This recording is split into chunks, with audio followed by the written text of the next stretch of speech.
Om Shanti, everyone. Can everyone hear me?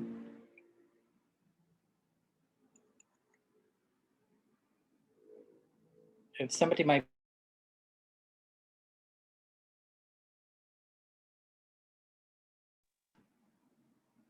hear me, let me know. Can everyone hear me?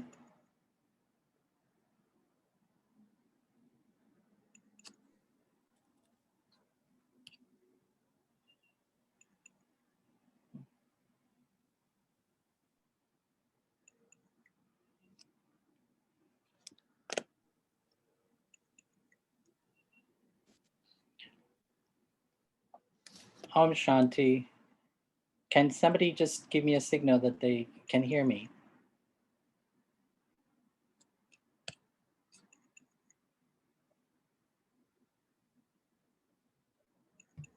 I can hear. Thank you. So, welcome to Responsibility, the Key to Freedom and Healing. Um, Sometimes it's difficult to understand how responsibility, first of all, how is it relating to freedom and then also to healing? And does anybody have an idea of how these things sort of connect to each other in terms of your own experience? So, responsibility as a key to freedom and healing. Anyone?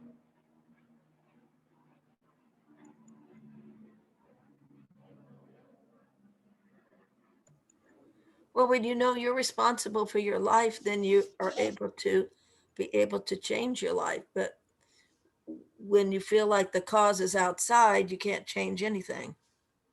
That's my feeling. Right. And specifically, how's it related to freedom? Well, the freedom is that now you're not constrained by waiting for the environment to change. That's right. There's no limitation, right? So Exactly. you can go in the direction that you want. And the healing happens when you actually take action to create the shifts in your life that actually begin to heal the wounds. So, by responsibility, there is a connection between freedom and then also this connection to healing the wounds that are still inside of us and also shedding the waste. So, the freedom from waste thinking, waste feeling, waste acting. And so, responsibility becomes a very powerful virtue um, in a sense, but a very it's literally power. So responsibility as a power gives you the freedom. It ignites your freedom to become capable, to become able, to become your own healer. And so that's what this particular exchange that we're going to have. And I say exchange because it's really important for every single one of you who is on to participate in sharing your experiences, sharing your thoughts, your feelings, and also things of your life that are meaningful in terms of the conversation. Because we're here to learn from each other, and it's really amazing when you allow yourself to be open and willing to listen carefully, mindfully, to open your heart. What happens is when people begin to exchange with one another, this amazing connection, this amazing deepening of understanding occurs. And so that's what this time together will be about, learning from each other and really connecting to this power, responsibility, and how it creates this ability, capability of becoming your own healer. But before we start, why don't we take one moment? I know that some of you have been meditating for a bit in silence, but I always like to go into a conversation with initial minutes of silence so that we can really come into mindfulness, into present, into really understanding who and what we're doing here so we can really blossom from that beautiful silence and the power that comes from it. So let's take a minute of silence and just think about the ideas or the experiences behind responsibility so you can prepare your mind and everything internally to be able to participate in this growth.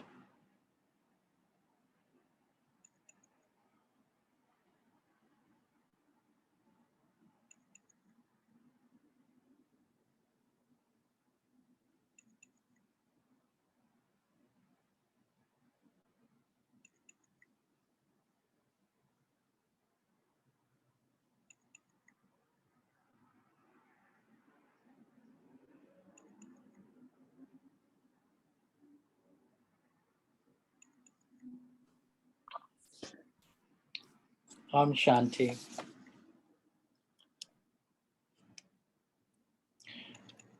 One of the interesting experience that I just kind of had the privilege of experiencing in this past couple of weeks was the experience of witnessing uh, a soul leave its body. And so I just came from a funeral earlier today, and it was very powerful to see how when there is such, sometimes there is such deep love and connection and what we may call attachment to the people around us, the kind of pain and sorrow we are able to inflict upon ourselves, but also, overcome. And so this individual was had a lot of physical difficulties, and it was amazing to have been in the presence of him constantly smiling. And you would never know what internally, physically he was going through, but this power, this sense of power, this sense of connection to himself allowed him to overcome the sensations of his body. So he really had that power of taking over his senses, his relationship to his physical body. And that's also the kind of power that we are looking to create from this relationship with responsibility, so that we don't feel sometimes, many times responsibility can turn into something where this relationship we have with it, the way we define it and the way we relate to it, it makes us feel like we're stuck in quicksand. Has anybody experienced that sensation of your sense of responsibility creates this sensation that you're stuck, right? And sometimes it creates a sense of overwhelmness and anxiety and worry. And it's because the way we have defined responsibility and the responsibilities that we have towards each other. And so we're going to unravel how these relationships, how we can redefine responsibility in a way that becomes even more harmonious and healthy for us. Can anybody share their definition of what responsibility means, and then also how it reflects outwardly in the way you put it into action? Anyone?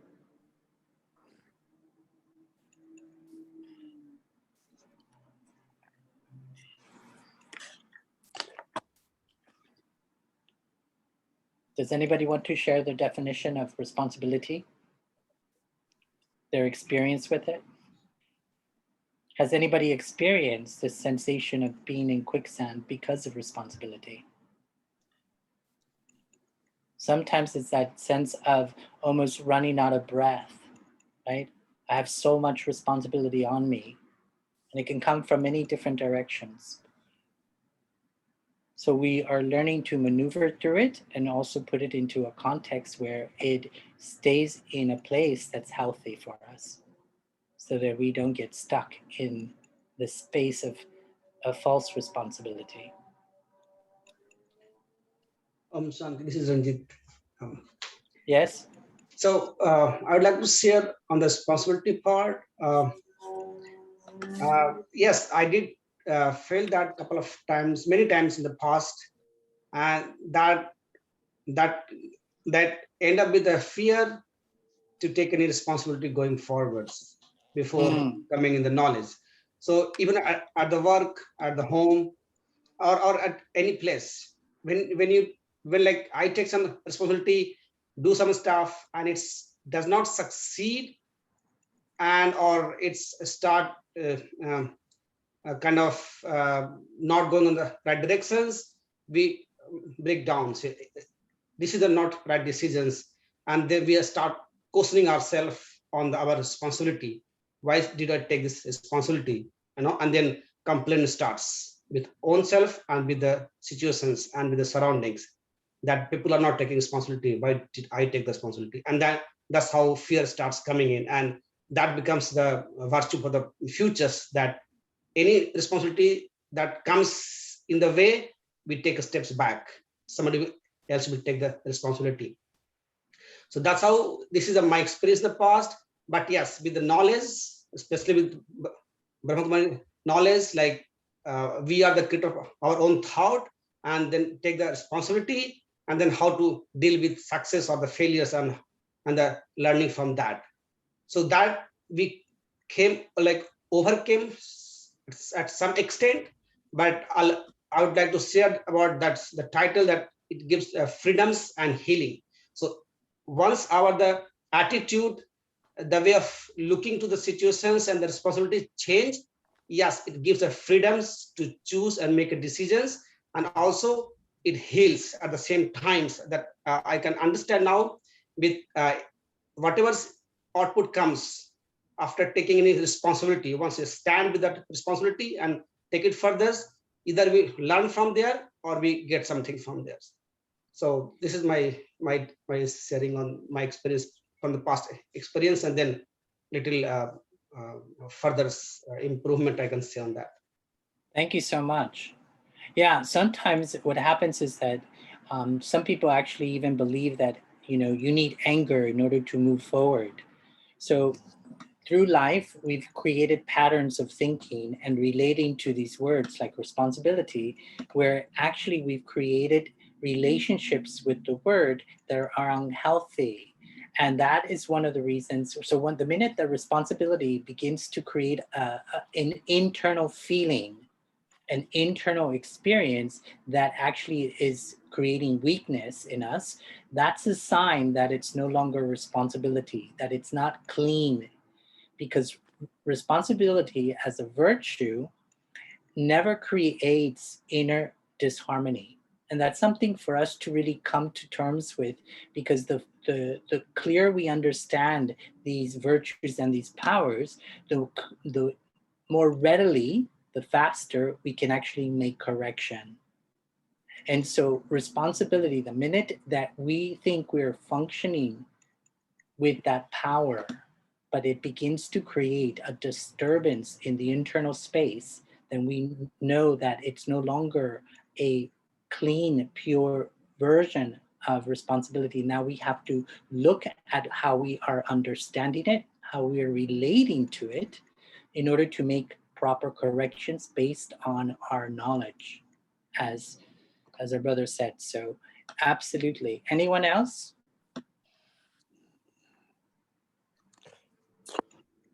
Anyone else?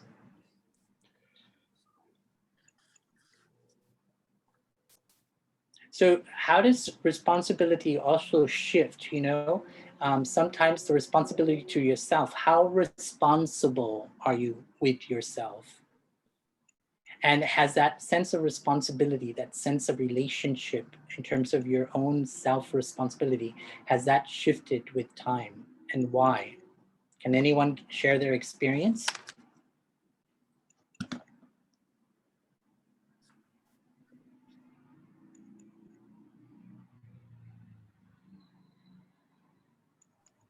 I think it's easy to I guess, what am I trying to say? To ignore the responsibility towards yourself, almost as a sacrifice to your responsibility towards others. You find yourself not being able to do both, and that's part of that quicksand feeling, I think. Yeah, that's one of the primary, with the minute that I am not being responsible, and responsibility is also connected to honesty. If I am not being honest with my feelings, my internal condition, when my internal condition is beginning to give me signals that something is going wrong in the wrong direction, then, and I am not paying attention to them, that's I'm being irresponsible to myself, right? Those internal signals that are in trying to indicate you are moving away from who you are and who you want to be. And different forms of responsibility, the responsibilities that come with a job, that come with all these different roles that we're playing. And so it's very important for us to first begin with the first responsibility and assure that that's aligned. So how can I make sure that I am in total alignment with that first person, the I? I must be fully responsible to myself, because once I am responsible to myself, I will begin to, from a pure heart, from a pure vision, begin to be able to be responsible in the way I create and relate to others, right? So it has to start with us. So the minute that I am out of alignment with myself, it's automatic that this disharmony begins to occur, right? Because you're no longer living in your truth, and instead you're trying to fulfill an outside influence's needs.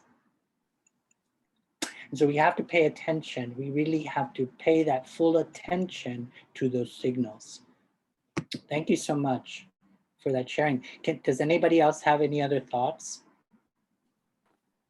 Think about, in terms of your relationships, even with children, have you been responsible in the way I relate, or even the way I see myself in relationship to my children? Anyone? I'd like to share something. When you talk about the responsibilities, you need to be a role model for anything you want to do. You don't expect something from others. You need to be a role model so that you can create a full relation with the other people surrounding you. That's a key to become successful in your life. Responsibility is the main virtues you have to follow, whatever you do.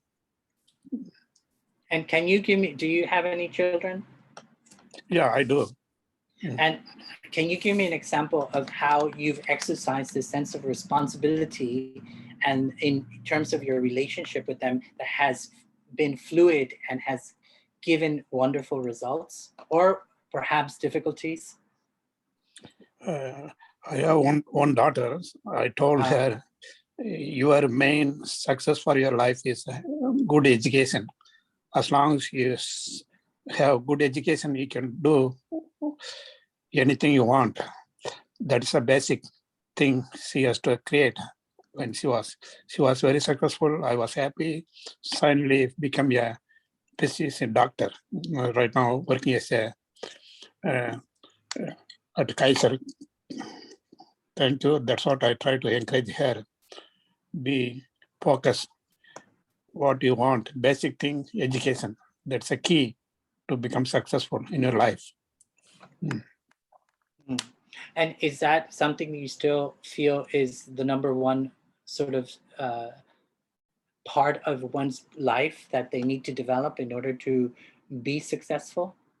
Yeah, Especially when you think of what's happening in the world, do you think that people who are educated are creating the type of world that we are requiring? And is education the only element that required? Let's say, I'll give you a question. I'll pose a question. Do you feel that right now the world and leadership in the world is being responsible to the people of the world? I think the world is in turmoil right now because of Corona, but still we need to be focused, attention, to try to find solutions for this kind of community problem, this whole problem. Every country is suffering. They try to see how to cure from this kind of global virus problem. We'll see. That's what we have to focus on, mainly the grace of God, spiritual power. We have to bring peace. I seem to be having some internet issues. Can you hear me still? You continue. Oh, yeah, I'm done. Thank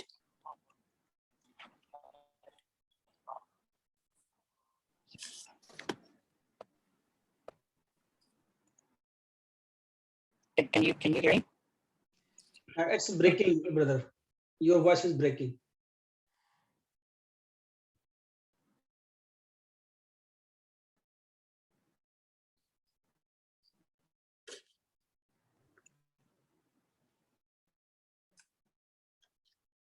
I think.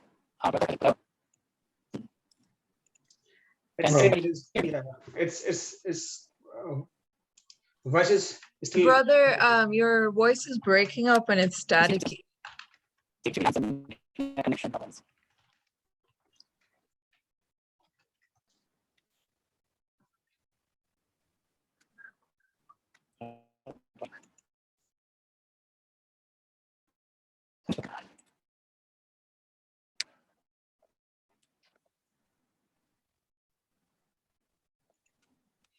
We can't hear you, brother.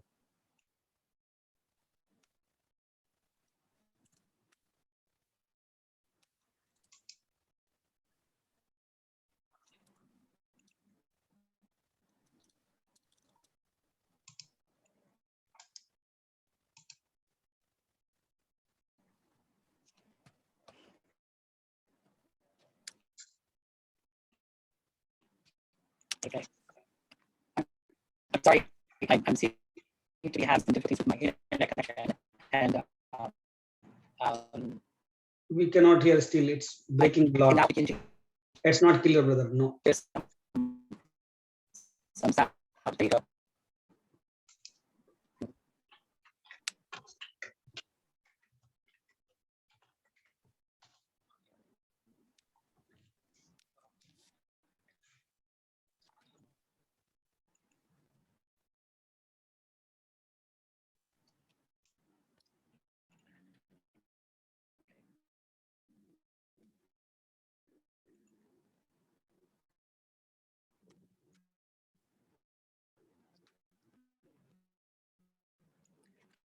So, can anyone hear me again? No. Still, it's very bad. Like voice is completely breaking.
John.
We heard you for a brief second and then it stopped.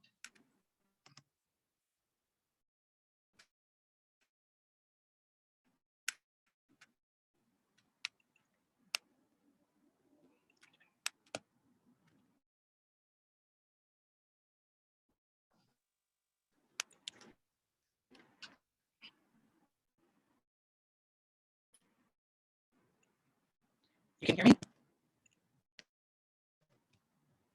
Oh.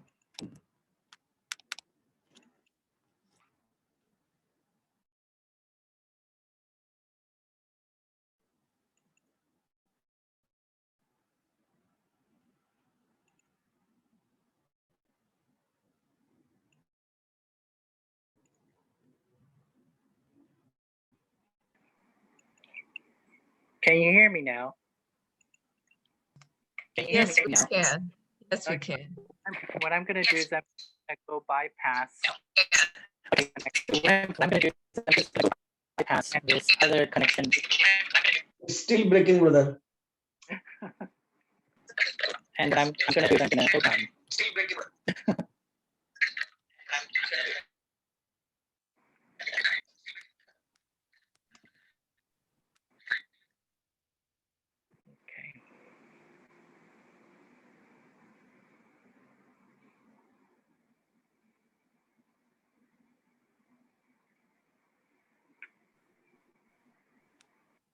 So I seem to be having quite a few technical issues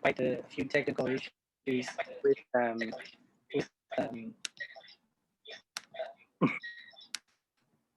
with all technologies here today. Okay. I'm just So what I'm gonna do is I'm just connect through my phone.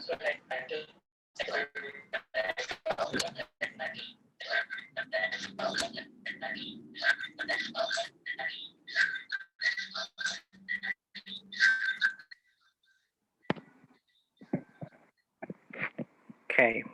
Can everyone hear me now? Yes, now Can you- that's better. can hear All you. right. So unfortunately, I'm not going to be able to use my computer, so I just signed on to the phone. But we'll make it work with that. So I'll just go through Okay, talk about the it. exercise without a visual. So we'll just go with the audio, if that's okay with everyone. I apologize for the inconvenience and the delays, but so we were talking about responsibility and how responsibility, in terms of the self, how important it is to maintain that sense of relationship with the self that is honest and pure. And it's only through us really honing in our skills to notice when something shifts that is actually creating weakness within us, that we need to pay attention to make sure that that does not happen, because then it starts to not only break down our relationship with the self and our self-respect, but it begins to also diminish our relationships around us. Because what we're doing is, instead of actually being responsible, our idea of responsibility takes on this other version, and it's a version that is no longer true responsibility. It's out of obligation. It turns into this form of obligation, this form of trying to appease somebody's needs, as opposed to out of pure love, trying to create a relationship where you are making your own natural abilities available to them.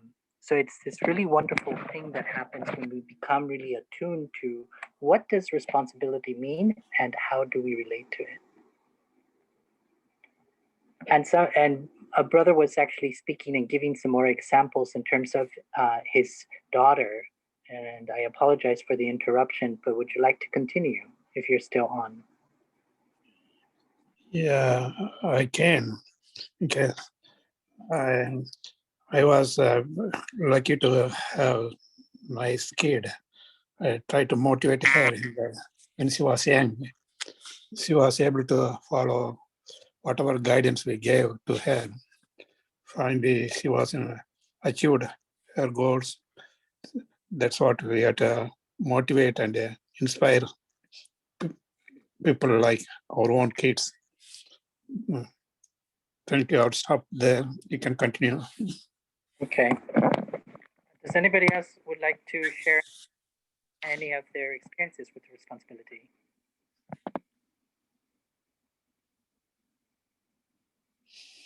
So next step is, how does responsibility actually connect with the roles that we play, these different relationships that we have, right? So in our lives, we have many different roles. And how do these roles actually confuse us sometimes as to what is our responsibility? You know, because sometimes what we do at work conflicts with what we do at home. And also what we practice at home may conflict with what we do at work. And there's different areas of our lives, different relationships, different sense of purposes that we have, which sometimes don't actually relate in a way that we can express ourselves universally. So how does responsibility become confused by the roles? Can anybody tell me that? Share your experience? The roles that I play, being a father, a daughter, um, an employer, an employee, how do these things actually, how do they create within us in that relationship of responsibility? Anyone?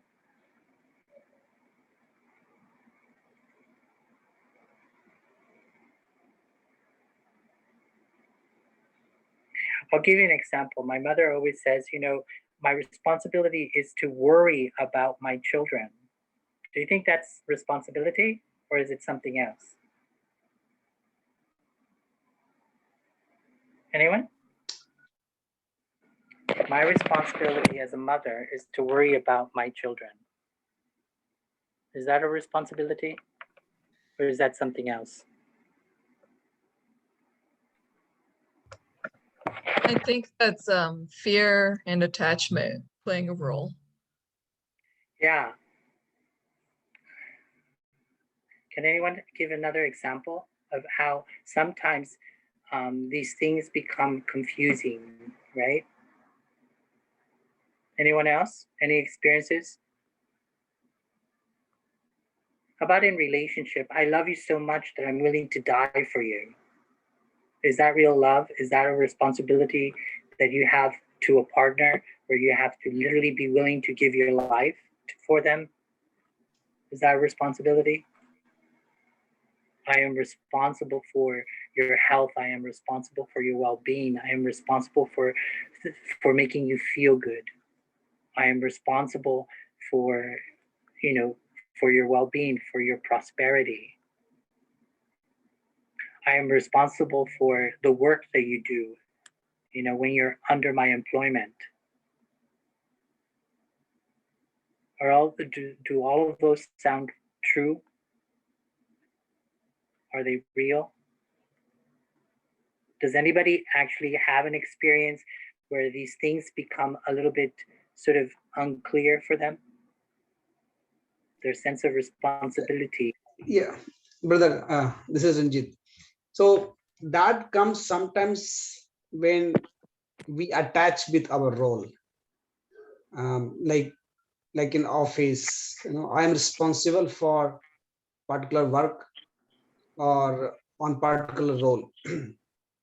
So if like we are detached, that role becomes as a, that responsibility become as a, not as a worry, but most of the time we are attached with the role we are playing. So like at this session itself, somebody was saying, I am worried because somebody else is not able to perform the work. I am on call, but still I have to call in and check it. So that's not the responsibility, but we are attached with that. The same thing happened with in the personal life also for the kids and family. So we forget about the who am I and what is my role and what is my responsibility. So we that gap is always like kind of filled with um, confusion. That Yeah. so that's one thing. And the second thing I would like to share is like the responsibility being a role of parents. So like brother case once said about kind of role model. So Yeah. so it's in different scenario, even at the work also, sometimes we have to be an example rather to be complaining. Okay, so at the same thing at home also, when we are showing our responsibility, it is first things to be a example. So like if I say to my kids, they are still very young, don't watch any electronics 2 hours before prior to go to bed, but I'm browsing my phone. That's not fair, right? This is not the by example. Yeah. Same thing, like if I am saying that, hey, waking up in the morning, 4 o'clock, 5 o'clock is good for health, go to bed early. So instead of like responsibility, mostly we understand to guide them. Hey, this is my responsibility to tell you while you're growing, do this, don't do this. So yes, being an examples, like for if I give my example, my kids used to say, hey, can you wake me at 4 o'clock in the morning because you wake up in the morning, right? Why you're waking up me at 5 in the morning or 5:30 in the morning? So wake me up early. So this is one example, but there's a couple of more examples where I don't have to tell them to do as a responsibility, but I do myself as an example. Most of the things that I can understand and I can be present in the consciousness that, hey, I'm also following the same thing. So these are two things I would like to share. This is one, and other was responsibility. Would anybody else like to add? Yeah, I wanted to share something. This is Susan. I don't share that much, but speaking about responsibility, can you hear me? Yeah, of course. Yeah. This is something that's kind of I was just thinking about this. I have a brother, my younger brother, that's a pilot for an airline. And so I would think, because I've never asked him this, how he feels. He's in the cockpit and he's got, say, so many hundred passengers there. Wouldn't you think, I mean, he's in charge of the plane and their safety. He's probably always thinking he has to land this plane safely. So wouldn't you think most passengers would think, yeah, it's all in the hands of the pilot. In that case, you're putting safety, that aircraft on one person. He knows how to fly that plane. We don't know how to fly it. So we're sitting there at his, with his expertise in his hands, so we're giving the responsibility to him in a way, which is kind of, to me, would be like a different kind of responsibility, not taking, being a passenger saying, I'm responsible for what goes on in this aircraft. So how do you look at that situation? I've never asked him how he feels. Yeah. Um, That's a really good example, actually, of the next point that I was going to make. Because, okay. Yeah, no, I just wanted to say before you continue. Oh, yeah, please. Then I was thinking too, I mean, the minute, say I'm on a plane, which I don't do a lot of traveling, but when I do, I always think I'm trusting I have a great pilot, that, I'm just trusting get protection, from the universe or whatever, that I'm going to be okay. So, I mean, I sort of, in a way, take on that plane to make sure, I'm not going to freak out and keep thinking to myself, oh, what if this happens and that this is the end of my life? You can make yourself. So anyways, I just wanted to share that. But sometime I'm going to ask my brother in the future when I talk to him when he's out flying, how he feels being in that spot, Yeah. Okay. That's all. Yeah, it's really interesting because the idea of giving over your power to somebody by actually thinking that it's sort of a responsibility, right? So in this particular scenario, I can think of a couple of things.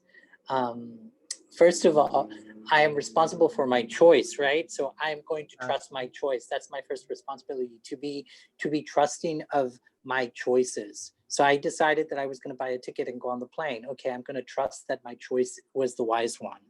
And I accept the cause and effect of whatever happens, right? So therefore, I'm not giving over any of the power of the choice over to anyone, but I'm just taking full responsibility in the sense of I am acknowledging that the choices I make, I agree to trust them.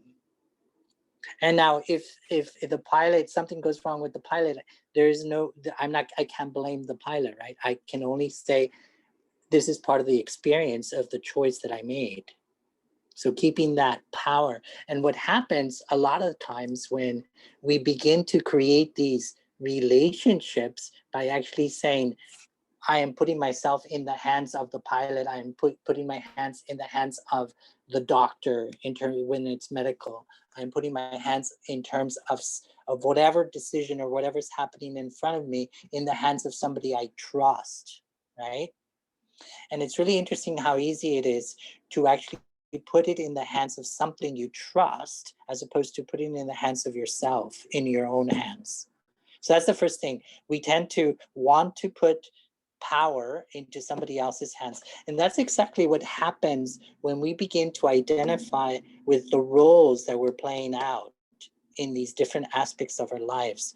We actually begin with the role that I am playing in just even in this thing called the integrated self, which is whatever the consciousness is, whether you call it the soul, the consciousness, the intelligence, the life energy, however it is that you relate to that aspect.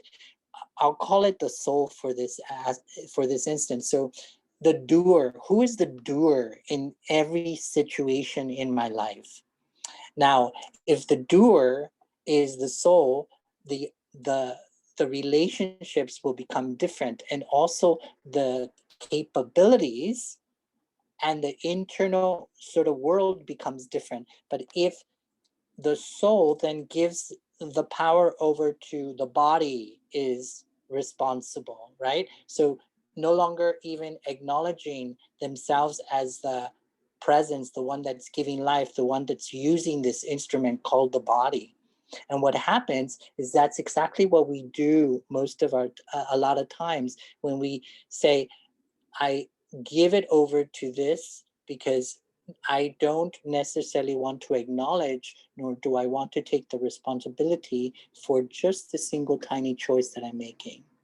So we pass what we call passing the buck, right? So it's like a domino effect. So the soul, when it's not fully aware of itself, it's not fully in trust of itself, when it's not fully in its full capacity, when it's not present to its power, what happens, the first thing that happens, it forgets about itself, right? Like we often do, giving ourselves the trust, is that it says, I'm not here, but the body is the doer. The brain is doing it all. The brain is responsible for everything that's happening in this body. And the words that come out, the body is responsible. The brain is producing it. The way I'm seeing the brain, it's a brain function, right? So a lot of times when we don't want to acknowledge and be present to this consciousness that we are, we then say this body is doing, this body is creating. So we pass the power over to the body. And then what happens with the body? The body then says, I have these sense organs, right? My nose, I took a scent into my nose and it caused me to do something because of the way it internally affected my thinking, my feeling, and then all these things happened inside of me that triggered this action. So it was the responsibility of the nose. Now the nose becomes responsible for the act, or the eyes become responsible for the act, right? So now the body is passing down to its instruments, these sense organs that we have to receive and to also express. So now they become responsible. And then those sense organs says, well, it's the influence, the external influence that caused me. So now we become so disturbed even by the wind, right? Because it didn't come at a certain speed, or it didn't come in a pleasurable way, or a scent, disturbed my sensibility. So I now become moody. So the power gets it continuously gets trickled down into until it hits the outer influences, and all of a sudden now the outer influences have all the power. Have you ever experienced that where, you know, just an expression in somebody's face, it just triggered you, and all of a sudden you're upset? Has anybody ever had that experience? No one? Nobody's been upset by somebody else, It's just an expression. They said, they didn't even say anything. They just expressed facially. They had this expression that caused you to think a certain way, right? Yes, yes, it does. Yeah. So now it's their responsibility, right? That person made me do it. This person is responsible. The food that I'm taking, you know, it's just so sweet and so good that I just take it despite the fact that I know that it's not healing my body and it's not nurturing the soul. Right? So all of a sudden the blame gets trickled down, and that's what happens when we are not what I would call in the responsibility of the I. I am responsible. Not only am I am responsible for choosing my part. Who am I?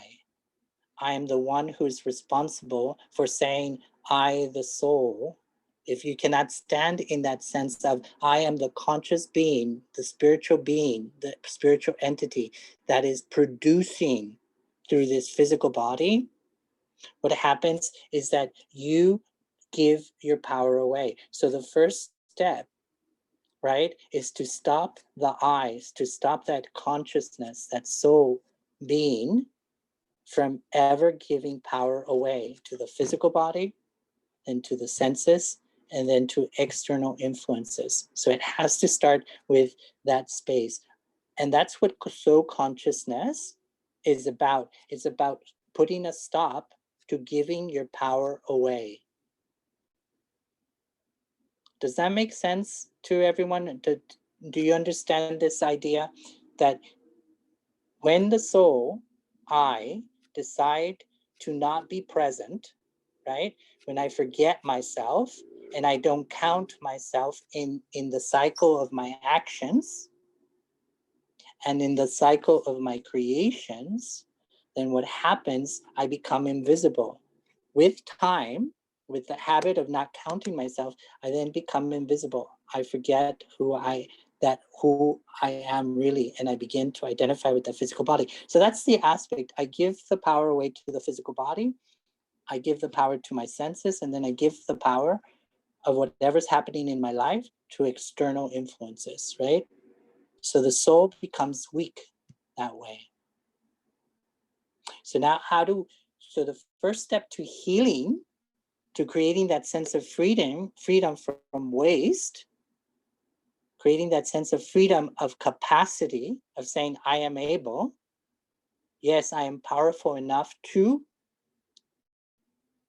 understand that what's in front of me, I am able to take it, right?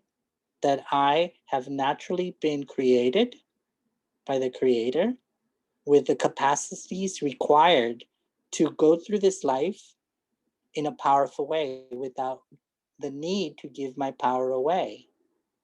So I, the conscious being, choose to keep my power, right? That's the first freedom. I choose to keep my power. I choose to be present. I choose to be aware. I choose to understand. I choose to work out of elevated knowledge, not just knowledge, but elevated knowledge, right? So I become consciously fluid with, and I become connected to what is natural for me, what is powerful for me, so that I maintain the right connection with my instruments, that physical body, the senses, and then also how the benefits that the world is bringing me, right? So the world becomes transformed when I, the soul, decide not to give my power away. So everything that's coming from the world actually becomes a beneficial lesson, something that has the power to empower me and benefit me, right? To create healing. Yeah. Brother, I have questions. Uh-huh. This I just understand. The only thing is like to be the real practice, or to be in the real practice of being in I consciousness, either soul consciousness. This is the way it is fluctuates a lot in day, whole day. So once in the morning I sit for meditations and practice being soul conscious, it goes, then again it will go away. Then again we realize, so that fluctuations, how to be in I consciousness, either soul consciousness. What is the best practice? I know that we are doing with everyday Murli and all this, we are listening and we're practicing, but because that is a key, again back to the responsibility, and not to give the power away. So but it goes, and sometimes we don't know, and then we realize, and again when we realize, we pack up and we try to, okay, it's fine, now it's move forward, is learning. Again we do the same mistakes. Yeah. So I'll give you an example. So the Murli, for example, right? The Yes. knowledge, it's supposed to purify you and elevate you. But only when you have the right relationship to it can it actually accomplish that. So it's kind of like, okay, so now you're listening to the Murli every single day and you're hearing it, right? But Yes. you're not paying attention to it. You're hearing it, Yes. and you're listening to it, but you're actually not paying attention to it.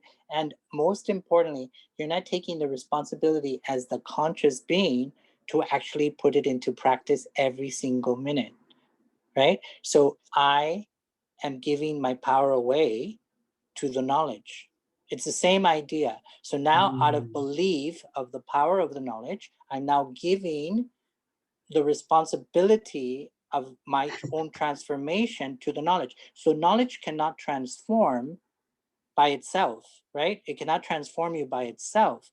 I have to create a relationship with the knowledge. So it's my responsibility to create the right relationship with the knowledge in order for the knowledge to actually transform my thinking, right? So I have to be present for that transformation to occur by exercising, by activating the knowledge in a way that it's churning in my system. So it's my responsibility to churn it in my system correctly and then activate it, exercise it through action in my everyday moments. But the knowledge itself will not transform you unless you create the right relationship, the right connection to it, right? So you can't live out of the belief that the knowledge is everything. It's kind of like Baba says, you can't put faith in another human being because another human being can't transform you. And it's the same idea. The knowledge itself cannot transform you unless you have activated it in actually having a bond in a relationship. And the relationship is love, that you love the knowledge. Why would you? Okay, so give me a reason why you would love the knowledge and why you would actually take courage to activate it in a way that actually creates the transformation and the purification. Where does the knowledge come from? Yeah, knowledge comes from the supreme power, and this is very natural to the soul that I am, the consciousness that I am, and we are choosing that knowledge to listen, churn, to transform from where we are right now, because we are not in the right or natural virtue that we are with being a soul. So always feel uncomfortable, getting anger or getting upset or not feeling good. Sometimes something vacuum we feel. So that's the reason we go to the knowledge, we listen to the knowledge, try to chance and to transform to our real virtues, real natures that we have, that I have. I That's believe. right. Yeah. So, and again, I'll just emphasize that it's very important to create the right relationship with the knowledge, so that it's not just based on belief that the knowledge will purify me. Therefore, I'll leave it to the knowledge, right? Yes. Yeah. So it's very important that we also look at these different. So meditation is another example. Sometimes people become addicted to meditation because it makes them feel good while they're in meditation. But now they give power over to meditation, and they give their own power to that state of that few minutes that they remain in meditation, and that's enough for them. And so they want to achieve it, as opposed to actually take that experience and now articulate it in life, right? So Baba says, meditation is opened eye because I want you to become aware. Create a shift in your awareness so that you can walk while meditating, so you can speak while meditating, so you can be in action while meditating. So it's no longer just a simple faith that meditation will transform you through the connection to the divine, but actually it's your ability to take that tool of meditation and remain in it, and use it with wisdom, and use it with the right understanding, right? Otherwise, meditation can also become a disturbance if it's not related to properly.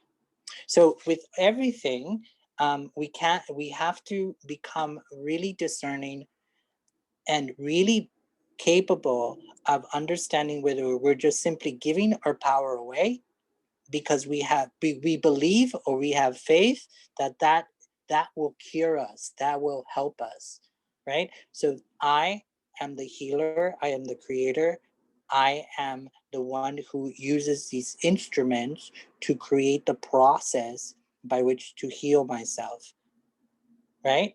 So even in the connection with the divine, the Father, it's not just the fact, so you can stay in the bond, right? But is that bond going to happen when you just have faith in him? Is faith enough just in him to actually be able to heal yourself? So you don't have to do it, meaning that just your faith will be enough. You don't have to take any actions in order to transform your being. Is that enough? I think I still have to take the responsibility. That's right. So responsibility in that relationship is, yes, I'm willing to take Baba's power, Baba's direction. And now, because I am filled with power, I'm going to use that power in my everyday life. Right? So it's always that connection, that responsibility is like unbreakable. And that's what I was saying earlier, when we relate to responsibility and we become clear and clean about our understanding of it, what happens is we understand always that I am the one who's creating and producing the shift, the healing, right? And only then can we actually create that sense of freedom. And that's what Baba also refers to when he says, I want you to be like me, right? Yes. I want you to be like me because you're now I'm giving you the knowledge for you to heal yourself. He doesn't say I'm healing you. He says I'm giving you the knowledge so that you can then take the proper steps to heal yourself, to purify. And that's very important in all relationships. We need to fully understand what the relationship is and what role am I playing in that. And also whether I'm doing it from a soul conscious space or a body conscious space. And that's why who's the doer in this scenario is very important question to ask, because if you understand that you are holding the power of I, the entity, the spiritual entity, the soul, am the one who's doing, and I'm the one who holds the responsibility. If you hold that throughout any scenario, then you'll keep the power and increase power, and you'll take benefit. But if you choose to, for whatever reason, not feel ready or capable of taking the responsibility, then you're gonna then give your that power away, either to the body, to the senses, or most commonly to the external influences, the person, the job, the time, the weather, the country, the politics, the president, the virus, right? That's So right. even with the virus, we can take responsibility of our health by actually saying, I understand myself as a spiritual being capable of healing, not only energetically, but also healing my physical body, right? So I have a responsibility to myself to make sure that my physical body that I'm using in this particular time, to make sure that I'm nourishing it with beautiful food that is clean, right? Not only for the physical body, but also for the soul in terms of vibration. But also, I am also empowering it with nutritional supplements, vitamin C's, whatever is required in order to maintain, right? So we're literally the ones who are becoming our own doctors and not afraid of a virus. And there's certain things that are in our control and certain things are out of our control, right? But I am always in control of my internal world. So when I am willing to take the full responsibility of my internal universe, then I will then have the courage, the determination to remain in that power, right? Yep. So clarity as to who's the doer becomes very important, very, very important. Any other comments or questions? Would anybody else like to share?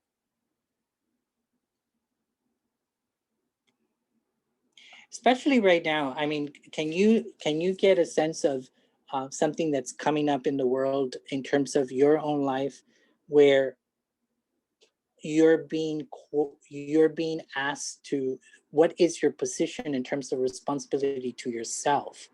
I mean, like for example, what's your relationship to the idea that you have to be vaccinated? Anyone? Oh, yeah. I refuse to be vaccinated from day Okay. one because I take good care of my health. I don't go into big social arenas. I Mm-hmm. ride the bus, which people have said, "Why are you riding the bus?" My car was being fixed, and I started taking the bus for 7 months, and I loved the bus. I would just go there with my mask, get acquainted with people, with no fear of everybody on the bus is sick, because I didn't think that way. I thought everybody's on the bus, they're covered up, and I didn't even put out the fact of the virus that it Yeah. even existed. So, and the fact that they may try to enforce this, because I want to go back to school. I don't know when it's going to open, and maybe not till 23 or whatever. No, 22. But the fact that they're going to enforce that you have to have it before you can do certain things is like, to me, it's like becoming like a communism. It's like really, yeah. Anyway, so that's my stand on it. Just take good supplements, take a lot of good precautions, and that's it. And I will tell anybody when they try and talk me into it that I have a right to make my own decision. You make your own decision.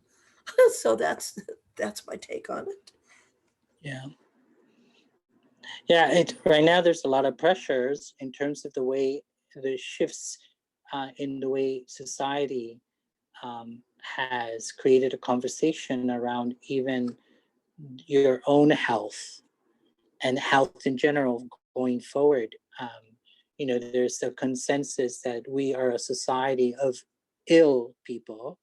And so it's up to us to also have a conversation internally. Do I want to move into a future where I am always thinking of myself as being ill? Or am I going to create, or do I want to create a society where I am creating a sense of health and balance, not only with me, myself spiritually, but also physically? And then what part can I play in creating that in terms of the way governance in society occurs, you know? Because you're just as important as everyone else. So your voice and your um, so all, that's one thing that I think all of us should be aware of. Each one of us is important in being heard, and also the sense of health.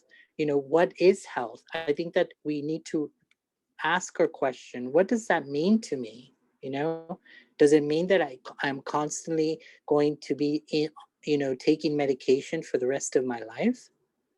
So all these things we're being asked to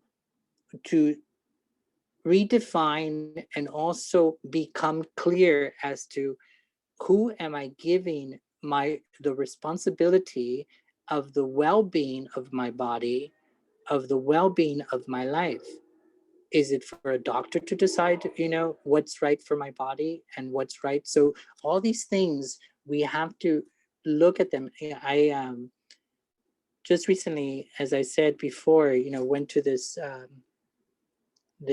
funeral with an 88-year-old.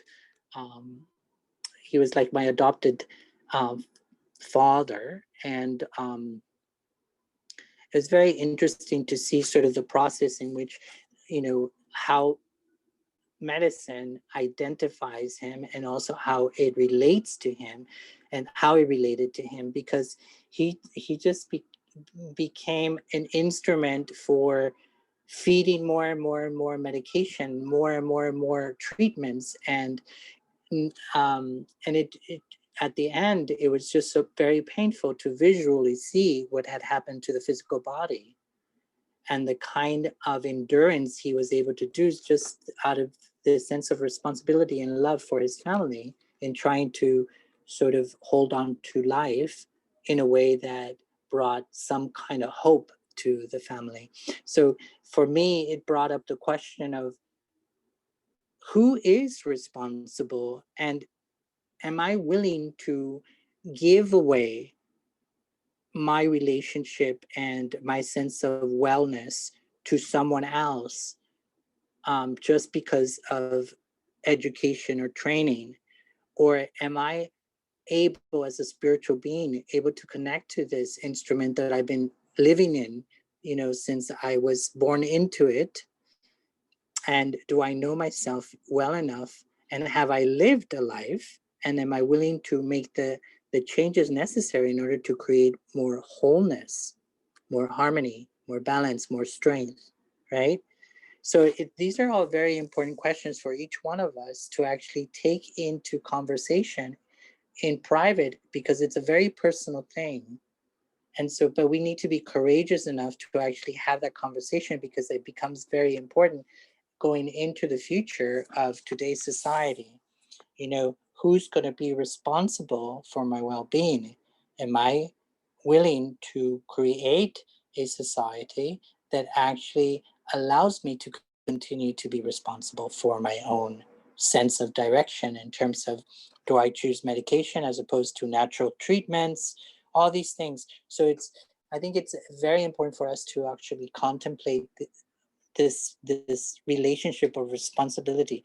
Am I willing to give my power away to an expert, a government, a politician, um, a spiritual leader that is wanting to take away my ability of choice about how I am able and willing to heal from any type of illness? So those are important questions in terms of responsibility.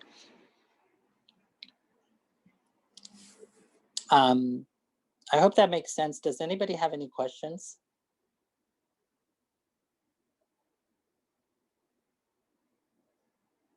I know some of these topics are maybe difficult for some, but I think it's also very important for us to be able to muster up the strength to face what's present so that we can become absolutely powerful and resilient in our ability to be with whatever is present in the moment in this particular time, because it's a magnificent time for beauty and harmony. And that's what Baba is trying to also encourage us to do, to be able to transform what's in the world into this brilliant light, right? So responsibility becomes very important. Who am I and who is the doer in this particular situation? Who am I choosing to be? Am I choosing to be present, or am I choosing to be invisible and giving my power away? So how do we, when we, what happens, can anybody describe what it would be? Can you describe a sequence of events? So we've described the sense of when I give my power away, I allow things to affect me, and so it's a domino effect, I become weak. Now, if I choose to remain in that soul conscious state, so let's play around a little bit with what is the aspect and relationship of responsibility from a soul conscious state. I remain in soul conscious as I move through life. So what actually will happen? Can anybody describe to me, just using the same ideologies, ideas, like I, the soul, am responsible for the function of the body, or is the body responsible for the soul? Can anyone answer that? So under soul consciousness, is the soul responsible for the body, or the body responsible for the soul?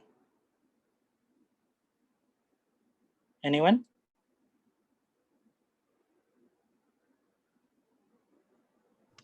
The soul is responsible for the body. Right.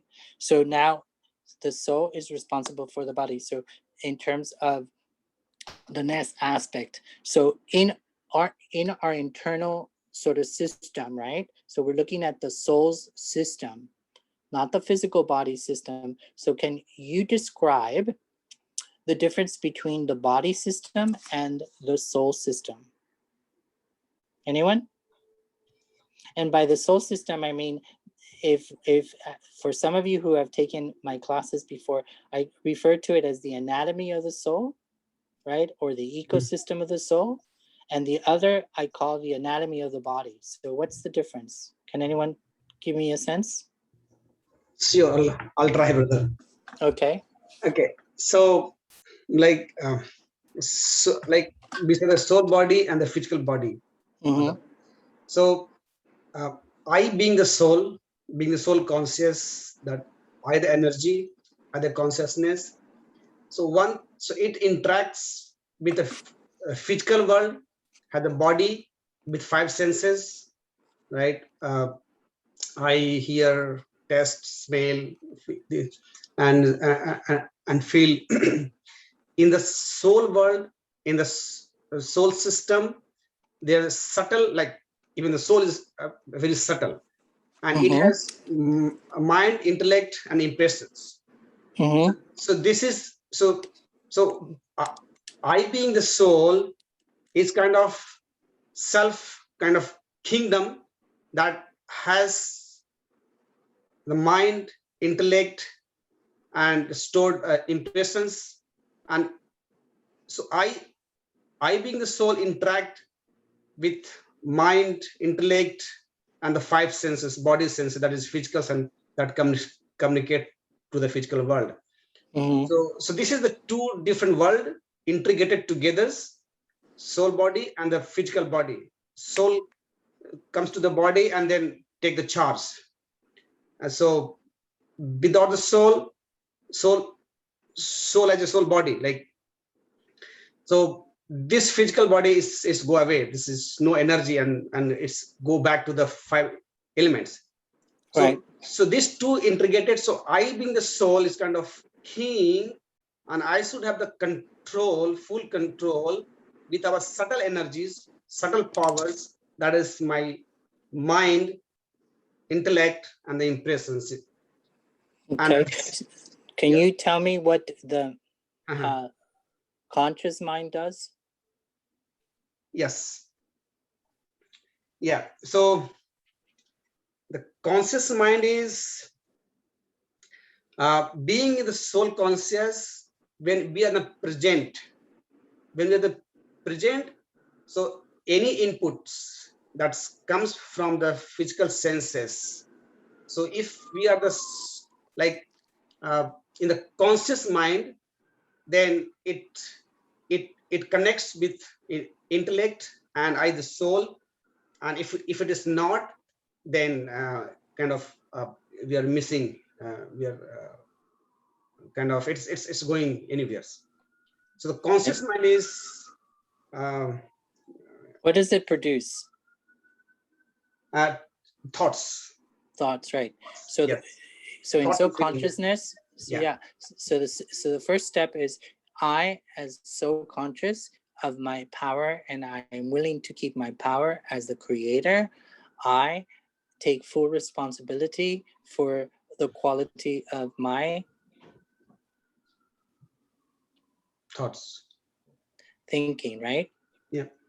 Yeah. And then, so in terms of sometimes we get affected. So sometimes when I am confused or not super clear as to what part I want to play, what happens is that the subconscious mind creates all these, it brings up all these influences of things from the past, right?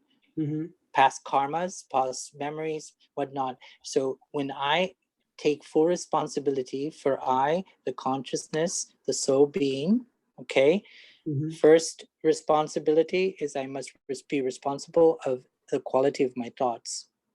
Then I also must be in full awareness that I'm not being influenced in a negative way by the effects of past memories and past karmas, right? Mm-hmm. So I have to take the responsibility to become clear that the sanskars are not creating an unnecessary effect in the quality of my thinking, right? So I remain present and I remain clear in terms of what I choose to do, as opposed to being told what to do by this old sanskars and the old memories, right? Because they sometimes dictate the quality of my thinking. But in that soul consciousness, I remain clear of my choice to say no, right? To stop them and take full control of how they flow in and out, right? So their effect. So my first responsibility is the responsibility of the quality of thoughts. Second is the responsibility of the quality of my relationships to all past sanskars that are being stored, but also the responsibility of maintaining a clean and clear intellect. Why is it important to maintain a clear and clear intellect in that space of soul consciousness? What does the intellect do? It is kind of with a judgment, and it is kind of third eye. So that's how the knowledge is relates with the intellect. So, so when we have uh, right knowledge and understanding, so anything that comes to the conscious mind, and if we are in the consciously present, the intellect can give the right feeding to make a decisions. Else it goes to subconscious minds and create own thought on the basis of the past experience. So intellect is very important in terms of giving the right decisions, right judgment on the basis of the conscious mind, like with the divine knowledge. Doesn't matter what my experience is stored as in subconscious mind as impressions that usually invoke automatic when we are not in the conscious state, soul conscious state. So intellect is the one is filled with the right knowledge, and when I am the present, I the soul, as I said, the kingdom. So if I'm the present and I have clear identity of my mind and intellect, then my impression will not overtake to make the new decisions. So that's how the intellect plays a very big role. That's how the knowledge transform us by being the conscious and creating the new sanskara, new impressions. Yeah. So the main part of the intellect is so my responsibility is the consciousness, the soul, the one whose system it is. I must assure that my instrument is clear about who I am. So based on elevated knowledge, I make sure that my intellect understands who I choose to be. I am a spiritual, elevated, conscious being whose nature is pure, love, powerful, right? So part of the meditation connection with the intellect is that as you meditate, you begin to clean and clear any waste that has been stored or confusion about who you are as a spiritual being out of the intellect. So the intellect, my responsibility is the quality of my thoughts, assuring that my intellect is well informed as to whose intellect it is in terms of the pure elements. So I am a pure being. I am an eternal being, right? So I don't get disturbed by temporary circumstances or cause and effect. I am eternally looking at my eternal effect, cause and effect, right? I'm also looking at the universal aspects of how am I creating? Am I creating things that are going to be eternally making me light and might, right? Giving me lightness and might. So all of these things are part of my responsibility. So my responsibility as a soul is to constantly be in that meditation space where a clear and clean, pure vision of the self, right? Because then the instruments will become super clear and they will then create in a cycle that is beneficial in sustaining that conscious, so conscious state. And that's why by becoming responsible, taking the responsibility and making sure that these instruments are functioning correctly and that they're filled with the right nutrition, right knowledge, that they will function correctly and they will diminish the opportunity for confusion, anxiety, worries, misunderstandings for them to occur. So the cleaner and clearer they are, the easier it is for me to maintain that sense of responsibility of I am the creator, I am the one who is responsible for the cause and effect of every thought, every feeling, and every action, right? So I don't need to give my power away to anyone. I don't need to blame anyone. So all these things, so by taking that responsibility, you wash away these stories about blame, about anxiety, about, mistrust, all these things about angers, all these things begin to wash away. So responsibility becomes my tool to not only maintain my sense of identity, but a pure sense of identity, and that actually causes all the waste to wash away, right? So through the knowledge, so I'm no longer just putting faith in the knowledge, I'm actually putting knowledge into use in my understanding to clean up my own internal cycle, as you said, my internal kingdom, so that every instrument inside that kingdom knows exactly what role to play, right? So every single virtue is being purified in terms of the way I define it. So I'll give you, I'll just briefly, so how would you relate to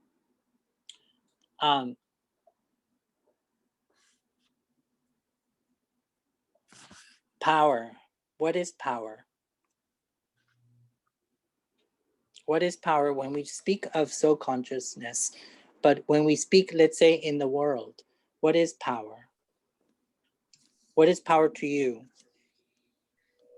Power just personally, what is power to you, just in your own personal experience? What does it mean? Yes, from the personal experience, the power is um, to stand with your own trust, own belief, and in believe yourself.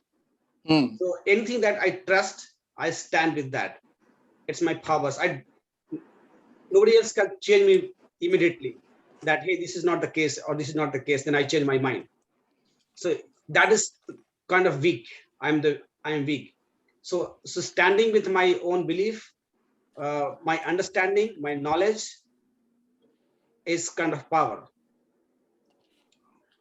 I'd like to share something when you Sure. talk about power, internal powers. We have 8 powers like tolerate, how to accommodate, how to withdraw the situation. Situation varies from seconds to second, minutes to minutes. How to be successful in all situations. We need to exercise our power, like power to tolerate, power to accommodate, power to pack up, how to face the situation, how to judge.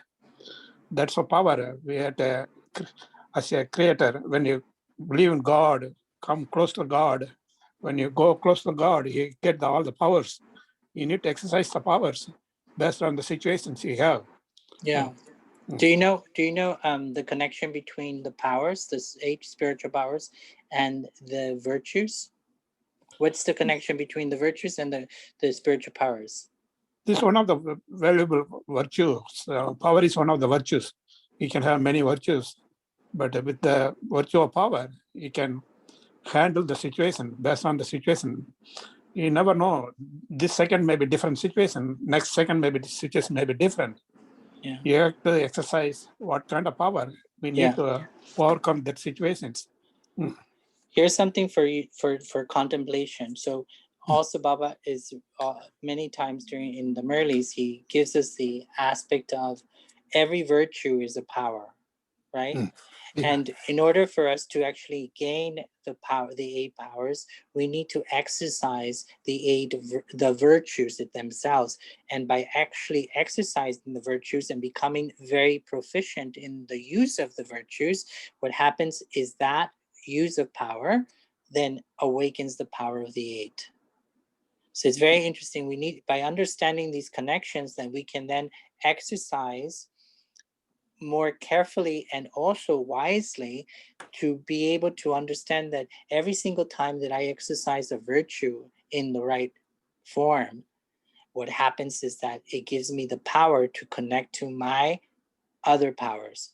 So it's this interesting chain reaction that is actually occurring.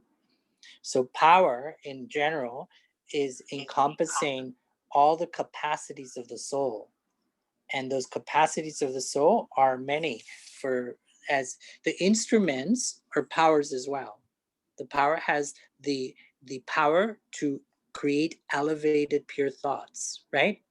Because in order to actually create elevated pure thoughts, you actually need power to do so, because you need to the willpower to actually remain clean and pure in order to be able to accomplish the consistent creation of elevated thoughts. Isn't that interesting? Yeah. So so by understanding this chain reaction that's actually occurring internally, we then understand the importance of making immediate correction.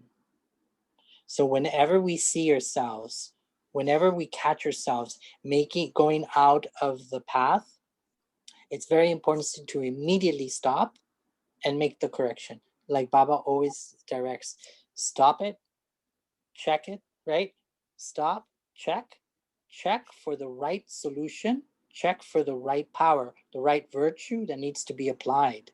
So when he says stop and check, we're checking for the right power to apply. And it's not just the 8 powers, it's actually what virtue can be placed here, can be exercised to harmonize the situation, right? So it's very important for us to understand not only the chain reaction, but also what empowers us to remain in that clean chain reaction. maintain that. It's like a machine that needs constant oiling. And the oiling is the ability to maintain the power by being responsible with how I'm creating. So it's very interesting to understand this chain reaction that's actually occurring. So understanding that when I am in soul consciousness, I am taking full responsibility to employ the right virtues for the situation, right? So I'm constantly experimenting. This situation is calling for love. This situation is calling for responsibility. This situation is calling for creativity. And it's a play. So it makes it very playful because I'm constantly, it's kind of like really just as a creator, Baba has given us tools to create this life, and we're building blocks. These are the building blocks for that beautiful life. Does that make sense? So all we are learning is the building blocks to create a harmonious, a pure, beautiful life, right? That produces what he says you're right, which is happiness and peace, right? Yeah. So it's that, and when we understand these building blocks, it also makes it very easier, right? And it also causes us to move away from any confusions. Why? We understand who we are. We understand the relationship. We understand our tools. We understand the importance of the power to, at any given moment, shift from wrong to right, right? So we maintain our power. We don't need to, Baba always says, don't look outward for assistance when you need to be doing work. If you need power, look up and the power will be received, but it's up to you to exercise that same power to make the shift. But it's always maintaining that sense of I am the one who's powerful enough to make the shift. I am the only one who's powerful enough to make the shift to heal the thing that needs to be healed within me, right? So no reliance on anyone else. It's simply self-reliance. And that's also what Baba is teaching us, self-reliance.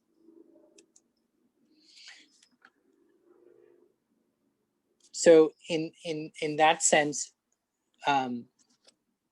understanding that responsibility is literally the glue that holds us in place so that we consistently maintain that source of power, that powerful, like, how he calls us lighthouse, and that lighthouse needs to constantly be on. And so we cannot afford to lose power because then the light becomes dim. So in that sense, in that awareness of our role on a spiritual level is very different from the roles we're playing out as bodies, right? So even understanding that my role as a spiritual being is different from the role I'm playing with a physical body. And understanding clearly the difference between those two types of roles. One is an elevated role, world benefactor, right? And the other one is a physical role. I'm being a father, I am being an employer, I'm being an employee. So very different. And they also maintain and require different power, right? One is physical power and the other one is spiritual power.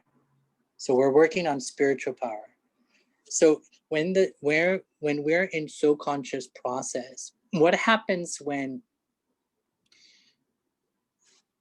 how can we turn from that state of distraction, what I call distraction?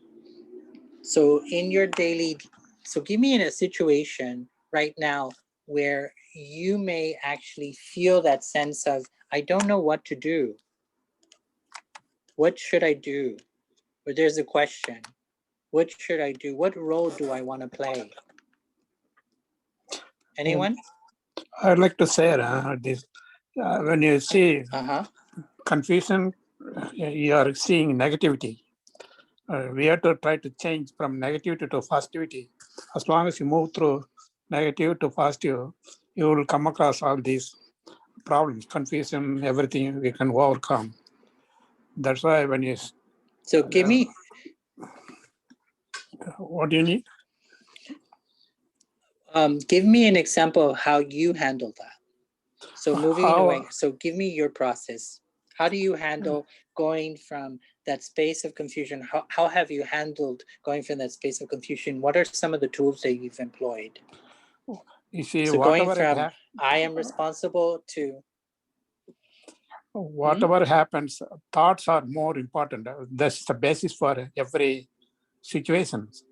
Thoughts creates feelings, feelings creates words, and words brings to action. Based on the situation of that, when you get confused, you have to think about why it is happening, what's the cause, how to make this negative situation to positive with the powers we got through the spiritual powers, like 8 powers. Can you give me an example of something that in your life where you've utilized this technique that has helped you move through a situation? I can bring something at my work. Okay. Sometimes at work, you need to report to, instead of single boss, sometimes you have to work with 2 bosses. That is very confusing sometimes. Whose authority goes first? Which one need to be done? Prioritize. Boss 1 or boss 2? But we have to be careful. We can't neglect one boss with the other boss. And we create harmony.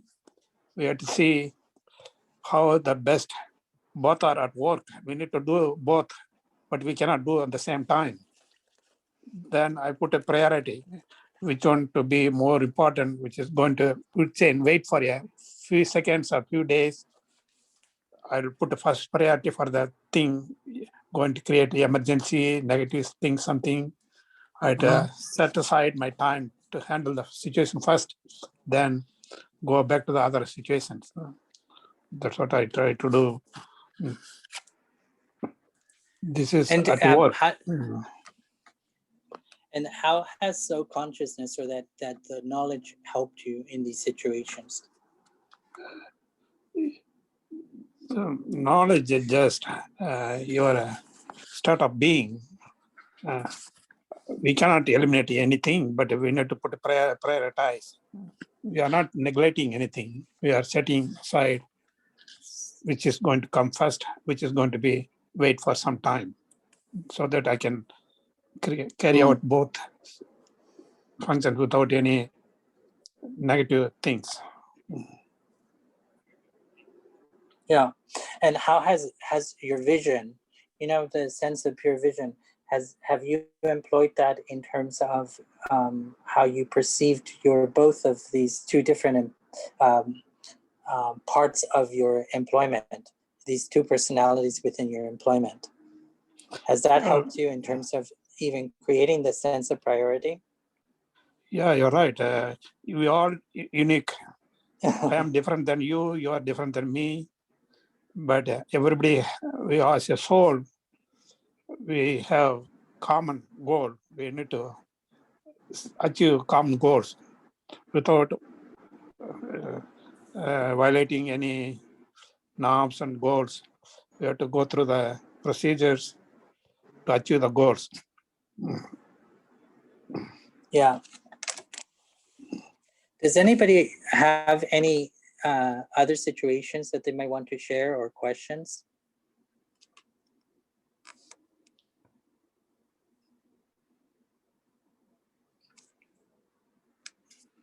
I wanted to go over this so-conscious process of sense of responsibility so that we become really clear. How can we employ this power of responsibility in practical form on a daily basis? So I've used this term, how do I anchor myself? How do I anchor myself? what does that mean? Anchoring yourself, you know? So if I was going to anchor my sense of responsibility, what would be the first thing that I would want to do? So here's the situation. Here's the situation. What do I do in order to anchor myself? Based on the things that we've been talking about, just practically speaking. So how can I anchor myself as a spiritual being? What's the first thing I need to do? Here's a negative situation coming my way. What's the first thing I need to do? When you say anchoring means we are strengthening our quality, spiritual power. Yeah. Anchoring, just we are giving support, we are standing, how to strengthening our skills, knowledge, based on the Baba's direction, Yeah. guidance. Yeah. So the first step in terms of anchoring myself, given any situation, whether good or bad, is to become clear. So in order for me to maintain that power of responsibility, that clear sense of responsibility, where I am trusting myself, and that I am not going to be easily moved by external influences, the first thing I need to do is anchor myself in the present and being clear as to who I'm choosing to be in the present. I am choosing to be the soul conscious being, right? So before I even look out, I need to sit in myself with the consciousness of who I am. I am a pure spiritual being, a child of divine. However it is that you want to create that identity, the elevated identity, come to sit with it, anchoring yourself, so that before you even go looking outward into the world, you actually know who you are. Because if you're clear about what you know, you're not going to give your power away, right? You're not going to give your power away to your body. You're not going to give it power to your senses. You're not going to give power to external influences. So first thing I need to do is choose to be fully responsible for my creation, for my position right here and now in this particular moment, right? And I understand, also come to clarity about every instrument that I as a spiritual being have, so that I can actually take inventory of my tools, of my powers, so that I know what's available for me to utilize in order to bring benefit into the situation before I even look out, before I even start to listen. So that's what soul consciousness is about. Shifting your consciousness from any distraction into I, the spiritual being, the elevated spiritual being, right? So that in every moment, I maintain that awareness, so I can then, my eyes are paying attention. Whose eyes are they at that point? Intellect. Whose eyes are they? My Somebody intellect. said, no, they're my eyes, right? I, the soul, I'm looking through these eyes. Oh, okay. Right? So I, the soul, I'm looking through using these eyes to look out into the world. Whose ears are these? It's my I, the soul, my eyes, my right. And so what's your quality? So always remember, it's not enough to say I, the soul. It's always more powerful to use I, the pure soul, I, the peaceful soul. Why does Baba give us that instruction? Because if you color yourself with the virtue, you have a place to return. So depending on the influence that's coming towards you, you always return to that virtue to start, right? So whatever it is that you choose as a virtue to stand there present, you hold that to anchor yourself. So I am anchored in my power. I am anchored in my quality. So that when I decide to look out, I am then receiving it through the filter of peace, the filter of love, right? So it's not ordinary, just using the eyes in the ordinary way. I am using eyes in an elevated way. I am receiving the information with love. I am receiving it with peace. I am receiving it with respect. I am receiving it responsibly, right? Before I receive something, I actually create the internal environment to receive it responsibly, beautifully, peacefully, lovingly. See, and when we understand that that's the step that we need to actually take in actually even before receiving it, then we actually make it easier for us to maintain that internal space so that we can receive it with strength. We can receive it in a way that we can actually create power and beauty and balance. Yes, brother. Right? I'll like to share one experience on this. Okay, go ahead. Since you asked before. Yes, please. Okay. So I did use because I'm in practice of these Raj Yoga meditations, not yet there. So I have one experience with my workplace. So when we had one new colleagues, over the times, what we experiencing is like, even though like we are guiding them, right documentations, right things, right process, always come up with some angers. You do not give me this at right times, or a lot of excuses. So like at one point of time, I thought, what should I do now? Right? What can I do now? Okay. So instead of like, I had in my mind much before with Baba's Murli knowledge and all the experiences, no complaint. And also from your session also, no complaint at all. Complaining means you're weak. So instead of doing complaint, I keep my patience on, and I try to explain. And then the second thing I did, and I saw that a lot of big difference in a whole workplace. That was when in the morning, when I do my meditations, and at the end I take 2 to 3 minutes, and being the soul, I try to be practical, being a soul, and see him as a soul, and send a lot of love and trust, and I send a lot of no fear. You are the one who is in with us, and we are with you. And I saw the response back over the time was imagine. So those things gone. So bit like in physically, when I'm with in office with him, I used to be patient, not responding, not reacting. Whenever I have to respond, I try to be less, because he like very easily comes in anger, or complaining immediately. Maybe because he maybe in the fear because of the new. But the morning practice that I performs maybe a week or 2 or 3, then I saw a lot big change. And when I do that, I don't see the body, not my body, not his body. I try to be the body, soul conscious, and I try to see him as a soul. So that made a lot of difference. So I just thought to share what to do now. So that one I did one, and that had amazing result with me. And one point that I keep in my mind, when I was sending the energy to elevate him, not to just be the benefit of my, okay, now he's not anger to me. No, my process to sending that vibration to elevate him, to get out of the fears to the job or anything, or in the team or the comparisons, so elevate him, and that did work. Yeah,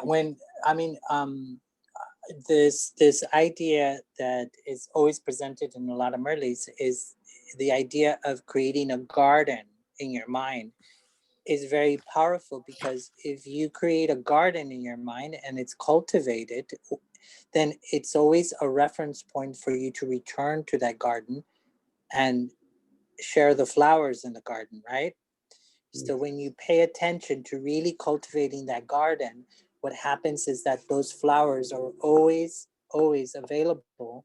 And so when you choose to take responsibility for who you choose to be, and it's always a choice. That's the very interesting thing, is that it's not something that will happen automatically. at any given time, with any given situation, you will always have the choice to be whatever you choose. So you can either be upset, you can either be kind, you can either be angry. It's always going, every situation comes with a choice. Who do you choose to be?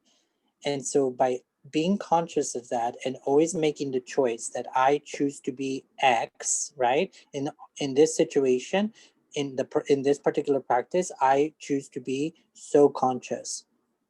So what's the quality of a soul?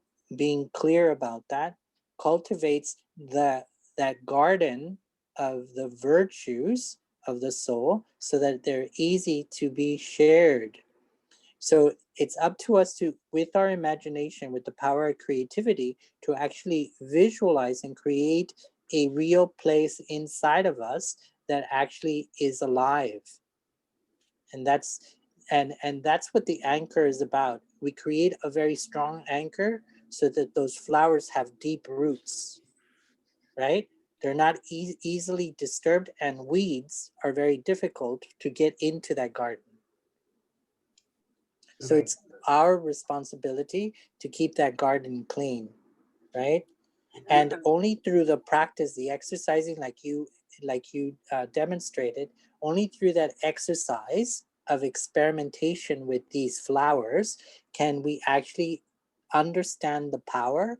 Because even if you are in meditation for 20 years or 40 years, sometime an entire lifetime, you may not be creating the right relationship in that meditation or in that practice that allows you to fly. And you may maintain that same status, that same position. So it's very important for us to really come to terms with that responsibility of that it's a choice to be responsible or not to be responsible in every given moment. And that's the power of responsibility. It is constantly occurring, whether we are aware of it or not. So by becoming aware of it, we can actually actively choose it and then anchor ourselves in the right identity. And it makes the moments a lot easier, correct? Yes, brother. And also, and after that, that also helped me in a lot of like eliminating the waste thought and waste kind of I'll say situation also sometimes.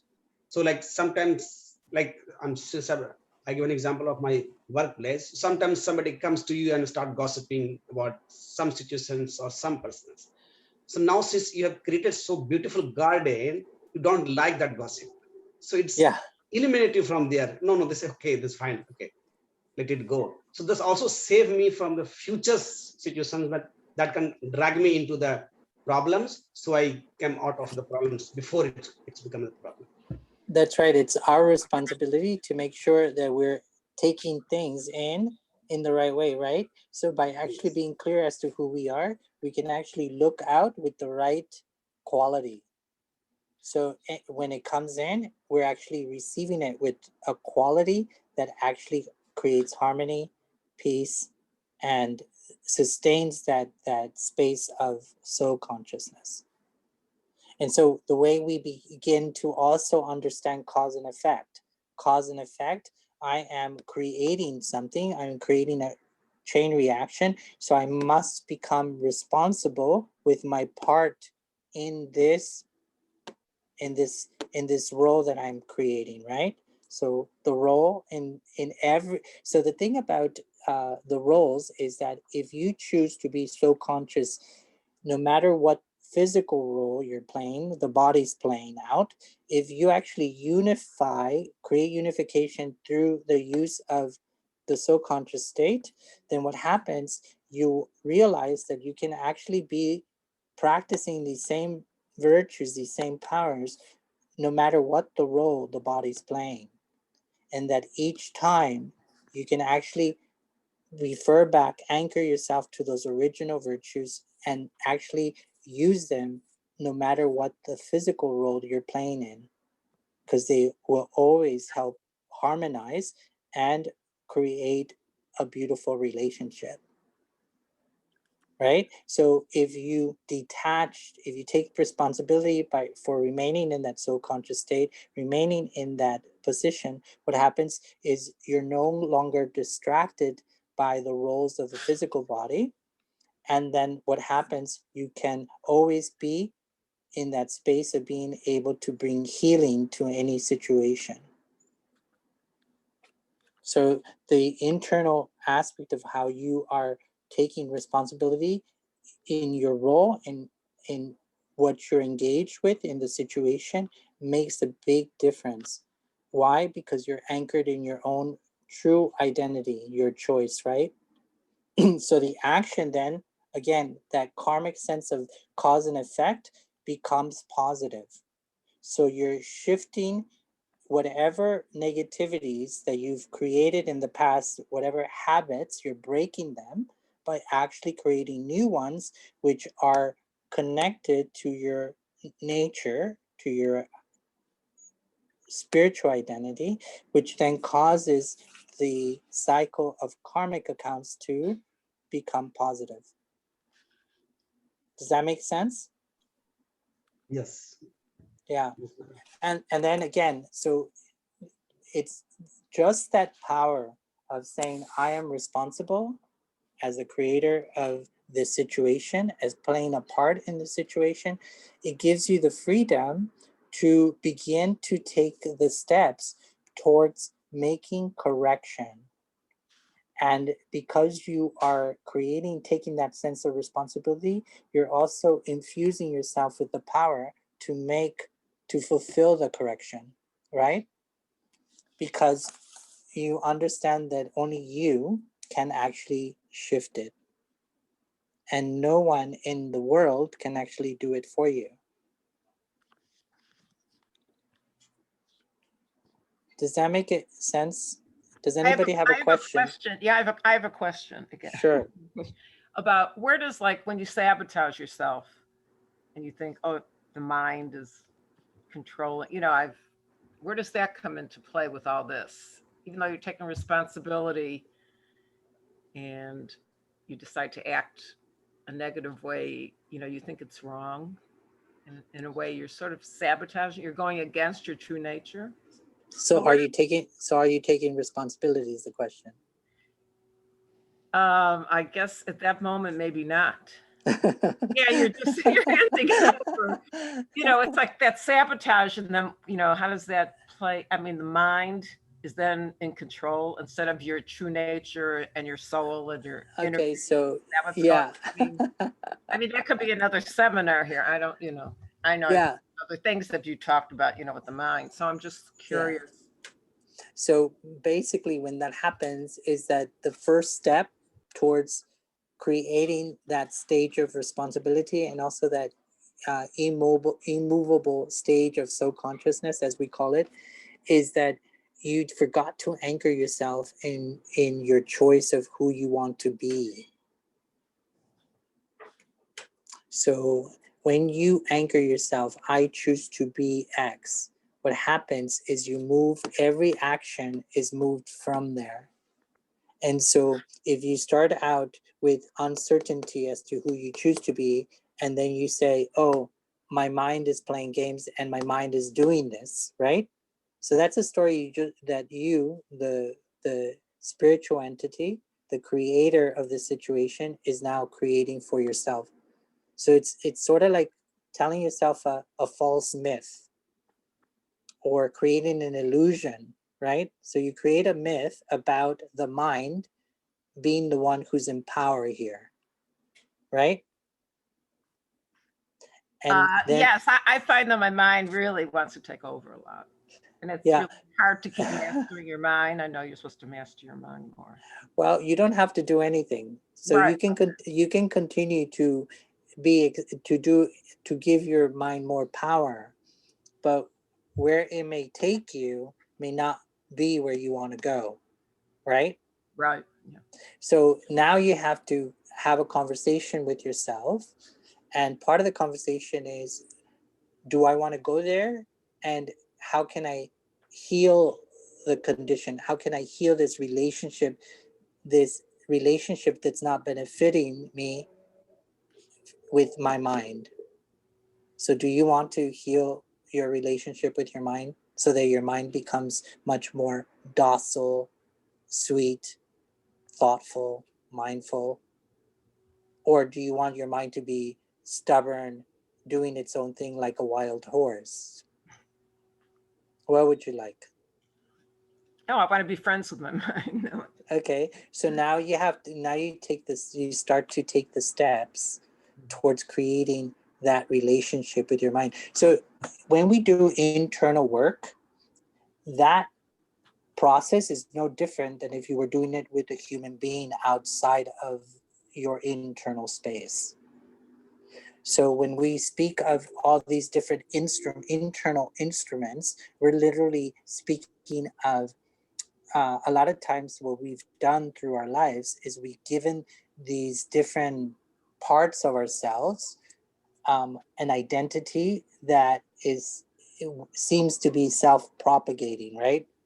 Self-identified, the mind is thinking on its own, right? The heart is creating its own feelings. Right. Yeah, so now what we need to do is take anything that's not true out of the equation. So does your heart really create feelings?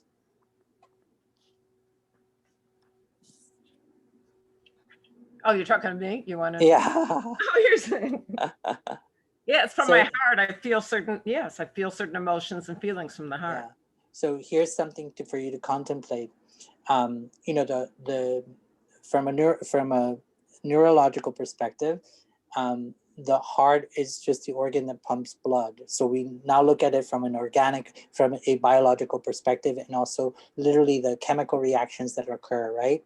Mm-hmm. So even from a biological perspective, when you look at brain stimuli and neuroscience, what we learn is that different parts of the brain map actually create different aspects of the different organs that are stimulated.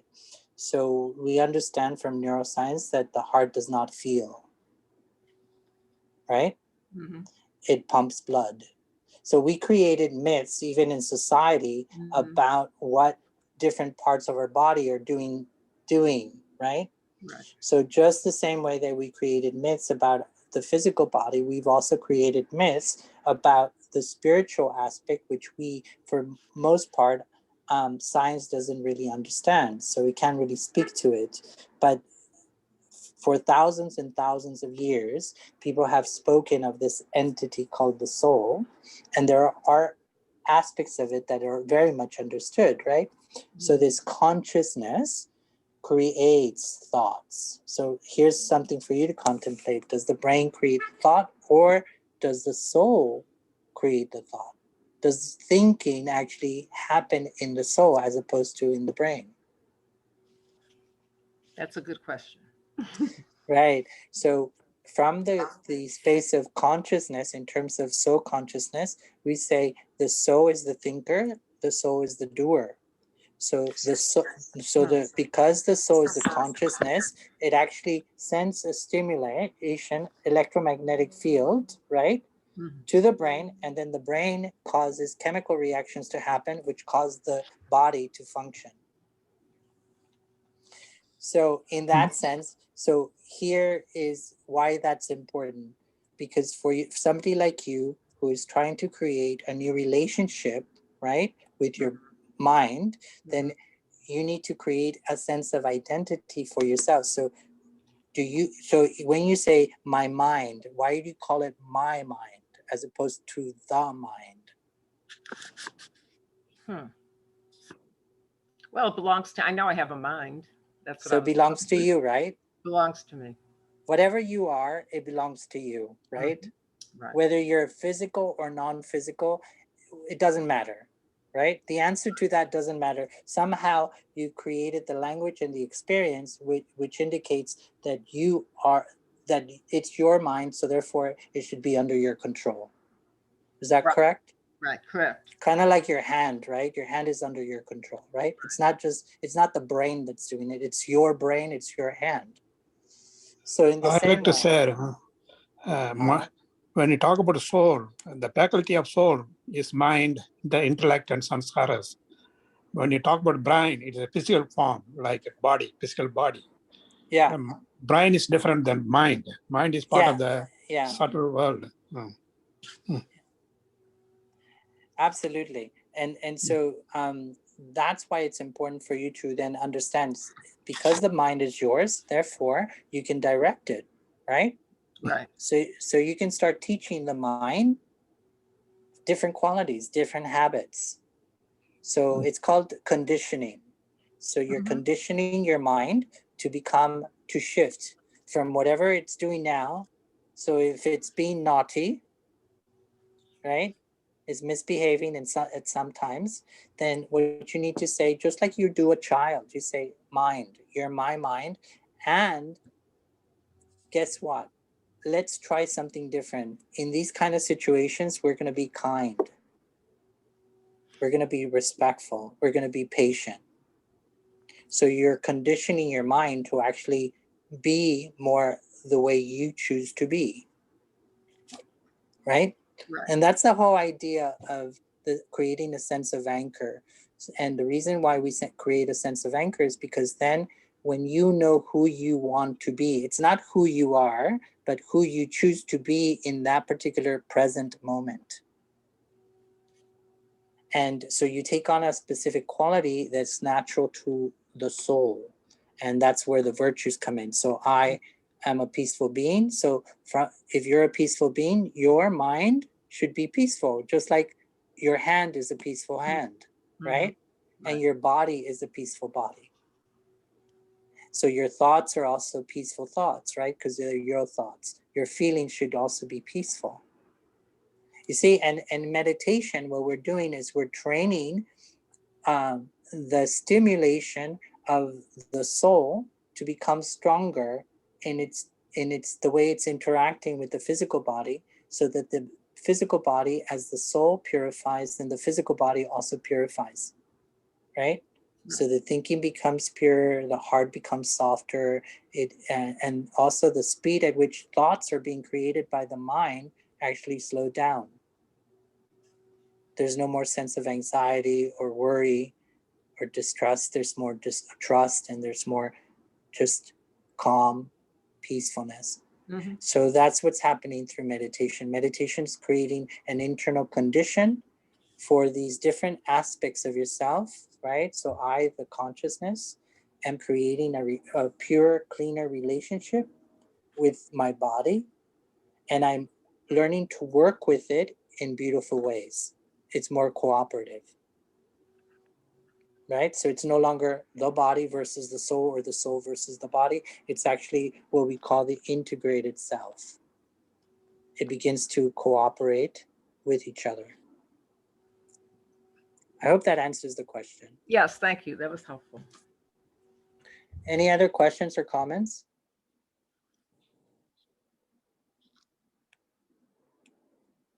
So before we go, I would like to actually just do an exercise.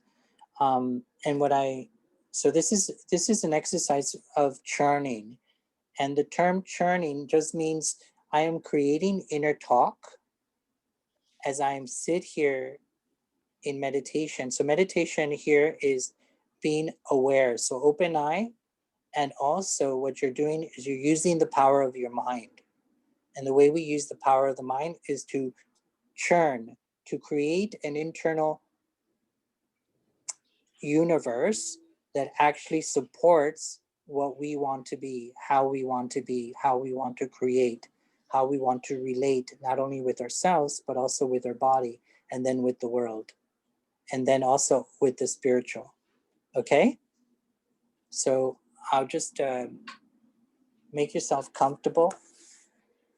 And you can, if you're a beginner, you can just keep your eyes open if you like, or close your eyes as I create a churning, an internal dialogue that supports my sense of being, my sense of identity, my choice for who I am, beyond what I've been told that I am, beyond what my parents have told me, beyond what society says I am, beyond what my relatives and relationships say I am. I am who I choose to be. A spiritual, eternal, spiritual energy, powerful, peaceful, responsible. I choose to take responsibility for all of my creations, for the thoughts that I create, for the choices I create, for the memories I create, and how they will influence me. I choose to stand in myself. I choose to connect with all of my virtues.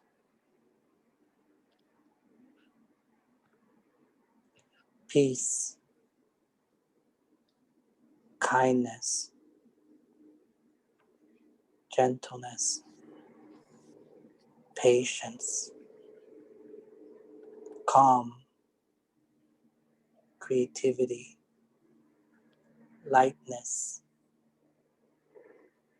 respect, honesty.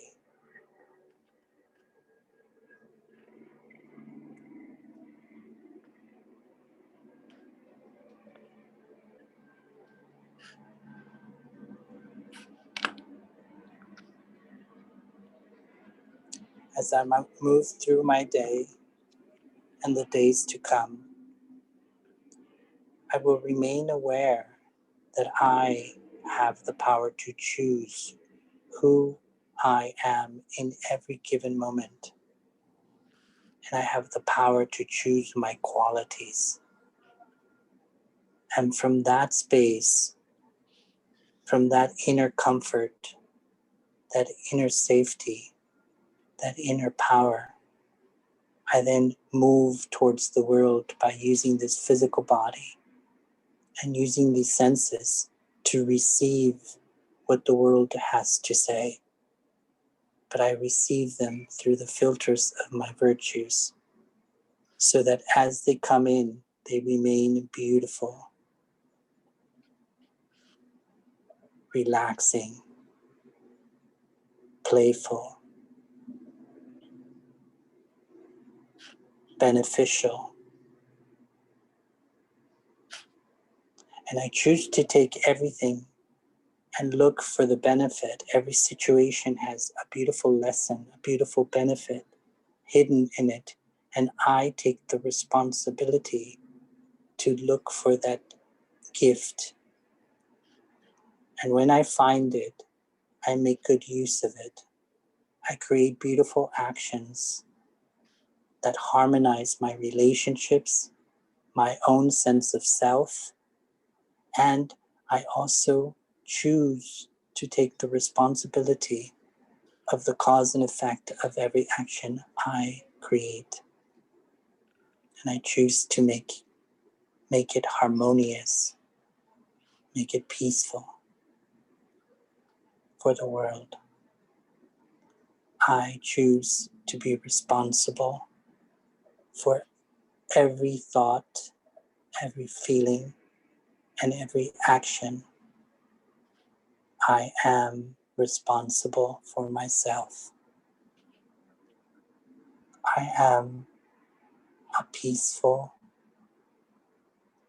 unlimited, powerful soul.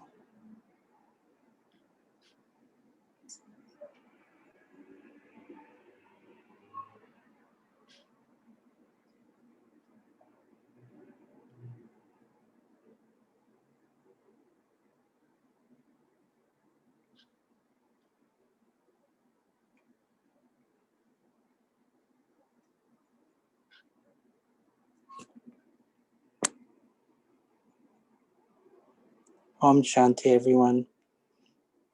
Does anybody have any questions or any last comments? Yes, brother, I have a question. Please.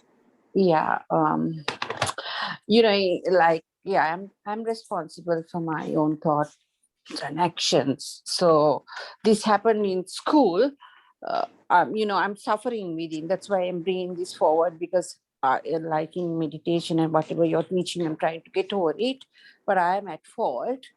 So the thing is, like, there was, to make it short, there was this conflict between two boys, a white boy and an Armenian boy, 5 and 6, both are 5. So the Armenian boy hit the white boy, and Mhm. I couldn't even think at the step of the like moment. I told the white boy, I will hold the Armenian boy, you hit him back, because I wanted to. The white boy is a little timid and he has been in some home or school or something, a rehab place. The slightest thing jerks him and he's not stable, like he gets emotionally Mm. shaken. So in order to make him strong, that was my intention, but I didn't know the law of the country.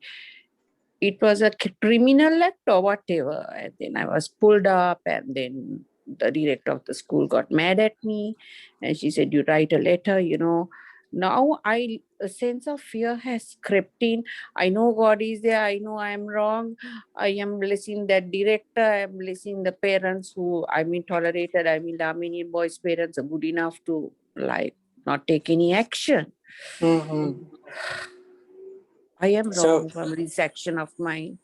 How do I rectify? Oof, it's too so much for me. yeah. So the first thing that you need to do is forgive yourself. Hmm. Have you even thought of that? No, I didn't think until you told me. Yeah.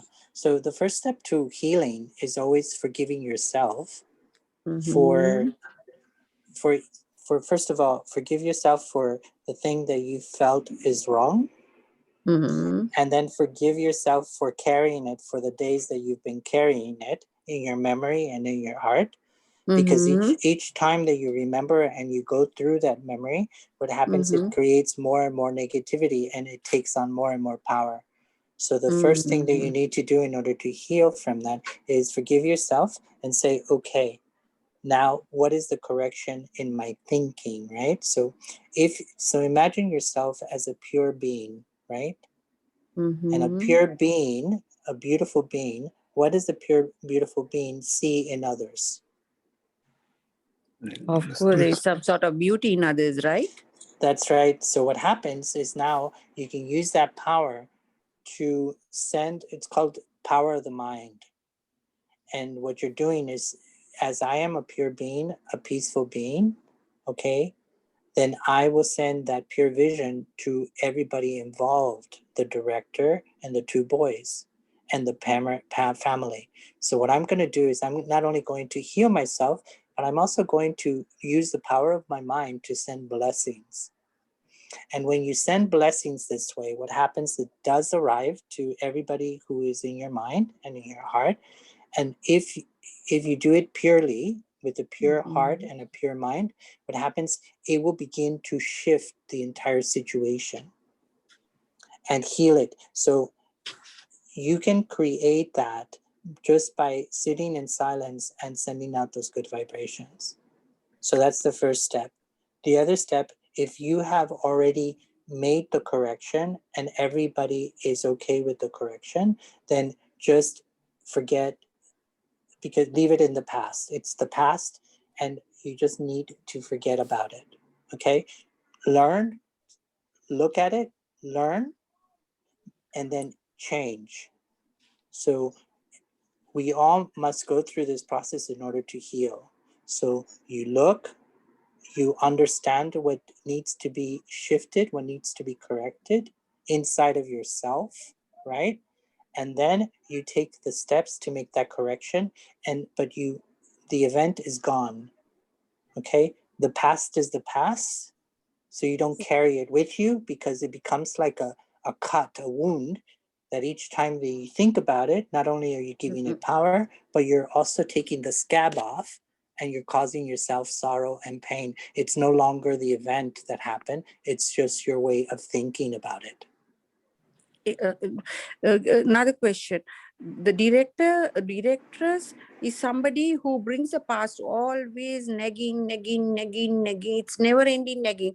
Oh, you did this. Oh, you did that. Oh, you know, I can see the soft spot in her, but because of the sanskaras and because of the position she holds, she really nags and gives me a hard time. Then what do? I still, no, that is also I need to do something. I want a positive shift in this situation. That's why I'm bringing this up.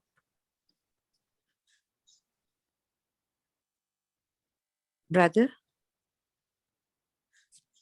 Hello? Yes, are you there? Hello?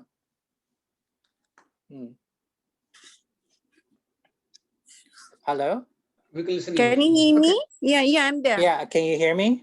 Yes, Brother G. Okay, so basically the first step that you need to do is to that pure vision that you have for yourself now that you're creating and that you're creating for the two children, you need to also create it for that person, for the director. And it's called pure vision. And when you hold pure vision for another person, then the disturbance will stop. Eventually it will stop, but you have to be powerful enough to actually keep that sending good vibrations to them. And also whenever they, you know, people can help being who they are, who they choose to be, just like you can't help being who you are. They too cannot help who they are at any given moment. So until they actually become self-aware. So now that you're becoming self-aware, you actually need to make a choice of who you want to be in the situation. So now you can become the healer. Not only do you heal yourself, but also you can heal that director by sending them good vibrations.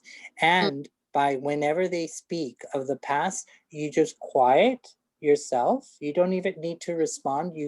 It's called listening, but not allowing it to affect you, right? You're not going to take things personally. You're just going to be there as a witness. You're just, what all you're seeing is a person expressing themselves based on their way of thinking and processing, right?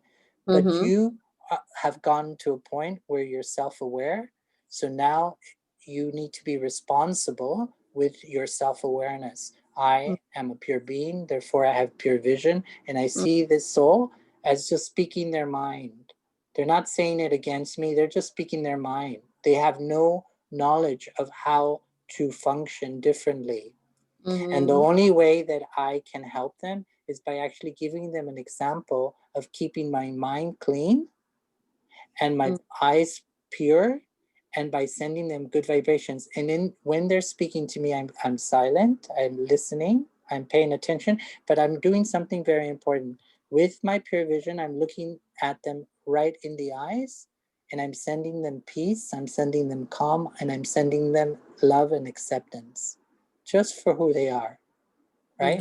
And by doing that, you're actually using your power to transform and remind another soul of a new possibility. The idea of you being an example of what you would like her to be. So you might like her to be peaceful and kind and thoughtful, right? So now you have to be that example so that she can then learn from you and be inspired to be that again. Yeah. Not to make the same mistake again, you know. That's right. I'm following Baba and his instructions, I should, like, you know, if I'm to bring about a shift in the world, first I have to make it. Exactly. Thank you so much, Brother Santi. We're unfortunately out of time, but that kind of is the perfect segue into our evening meditation, where we can really cultivate that relationship with our mind, and also send you know, those powerful vibrations to all souls in the world. Really, we all really do have our own healing that needs to be done. So thank you so much for that insightful discussion, and Om Shanti. Om Shanti. Thank you, everyone. Thank you. It's a very good topic Thank you. today. Bye-bye.